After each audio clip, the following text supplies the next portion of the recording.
Russia's relations with the West, the Iran nuclear deal and the challenges facing the international community in 2016. Now, just some of the topics earlier covered by the Russian Foreign Minister Sergei Lavrov at his annual media conference. RT's Negara Islam takes a closer look at what was said. Now, it certainly was a long press conference, 3 hours long, and the reason for that is that he invited journalists from across the globe and got through quite a number of questions, including the deterioration of the relationship with Western partners.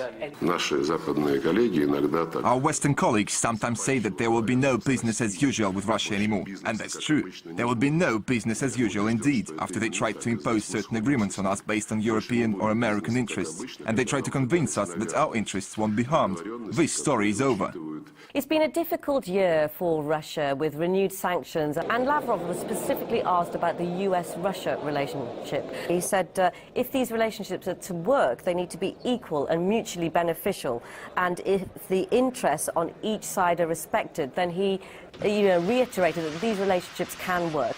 But there are other concerns that Russia has, particularly with NATO building up their forces across Europe. Some in Bulgaria are worried about the build-up of NATO forces in Europe, including sending Abrams tanks. You know, as the Russian saying goes, why do you need a gun if you're not a hooligan? We share these worries, and officials from many countries share them as well. But when they vote on some issues, they follow the bloc's policy, and that policy is determined by the US, while Europe just gives a salute. Our own correspondent, Ilya Petrenko, was at the press conference, and he asked a question about Iran. Basically, he was asking, was Russia shooting itself in the foot by lifting those sanctions now that the oil prices have dropped, which is detrimental to Russia? Was it worth it just for diplomatic purposes? If we all want to live in a fair world, then how right is it to make plans on one's development, having in mind that someone's right would be damaged or there will be sanctions against someone?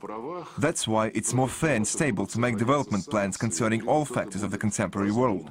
Finally, the question of the UK-Russia relationship came up, and because of the case of Alexander Litvinenko and the report that's come out that has stated that President Putin was actually behind that murder, Lavrov said that there was no real evidence of this case, and he said that it had further complicated relations between UK and Russia. When it comes to taking revenge on Palestinians who attack IDF soldiers, it seems Israel's got a plan, and that's simply to bulldoze their houses. Human rights groups have slammed the practice, calling it collective punishment. RT's Paul Islia met one Palestinian family who indeed lost their home. There was a big living room at the back of the house and another at the entrance when you opened the door. Until last week, this was Shafiq Halabi's home. A several-story villa, now just a pile of rubble. The Israeli bulldozers showed no mercy after Shafiq's son Mohammed stabbed and killed 2 citizens in Jerusalem's Old City.